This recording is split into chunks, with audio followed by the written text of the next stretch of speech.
Okay, today what we're going to be doing is we're going to figure out a way to find the derivative of inverse function. So let's do a quick review from pre-calc. So first of all, notation. If you're given a function f of x, then your inverse function is written like this. You have the little exponent of -1, but the way that you read it as the inverse of f of x.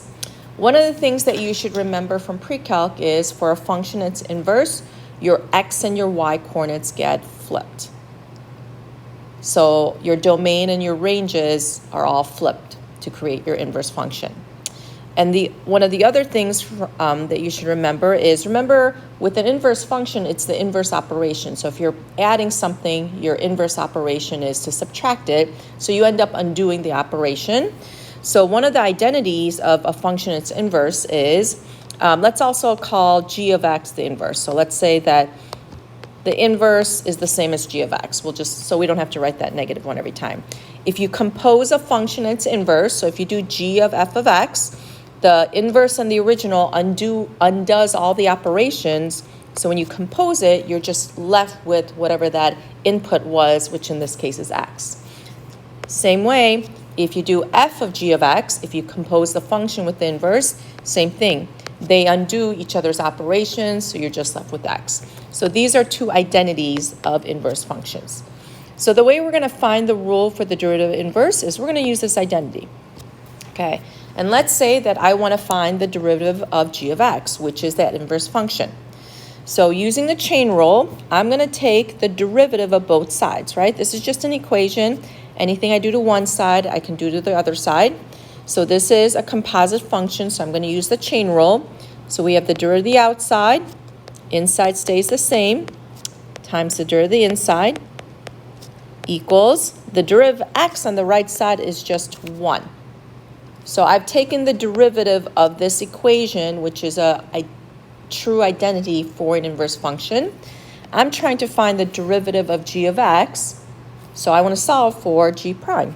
So g prime of x is 1 over f prime of g of x. So this is how the formula for finding the derivative of the inverse, but all I did is start with the identity and take the derivative from there. So let's go ahead and start with an equation that I can do both ways, actually finding the equation and then using the formula. So the function that we're going to look at is x squared, and we're only going to look at the right side of the graph, x is greater or equal to 0. So let's start with the equation. So the function f of x is x squared, and I'm just going to call this y. So remember, how do we find an inverse equation? We flip your x and your y's. So if I do that, this is going to be my inverse equation, but we want to solve this for y. So this is my inverse. So this is really the inverse equation. And it makes sense because what's the inverse operation of squaring something? You square root it.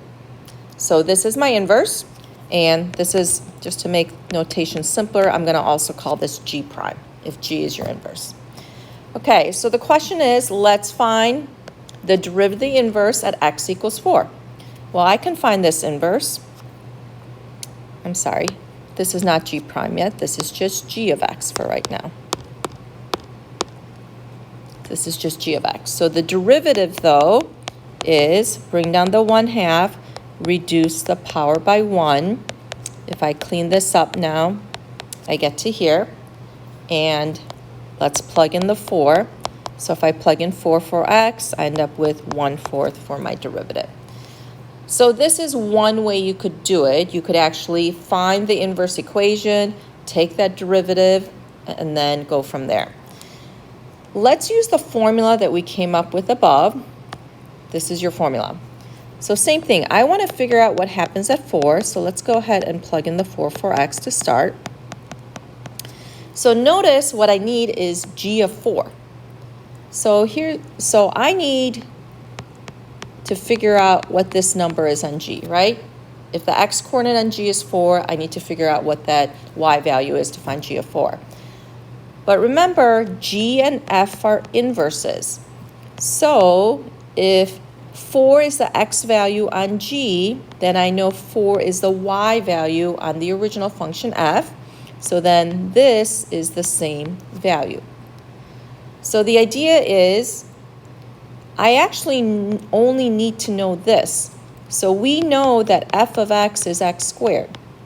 So I'm trying to figure out what's the x that gives me an output of 4 on f.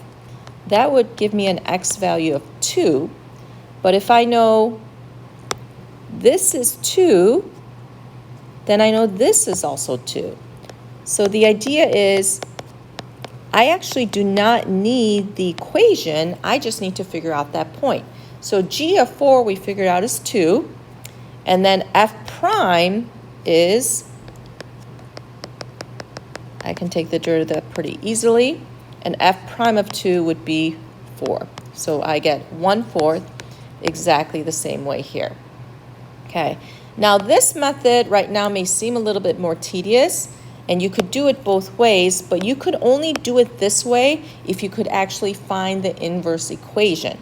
There are going to be some equations where you cannot find the inverse, so we'll have to go to here, and the only thing you need to do this problem, notice I did not need an inverse equation, I just needed the original. Okay, so let's look at this graphically. So this is the graph of x squared, right? There's your point.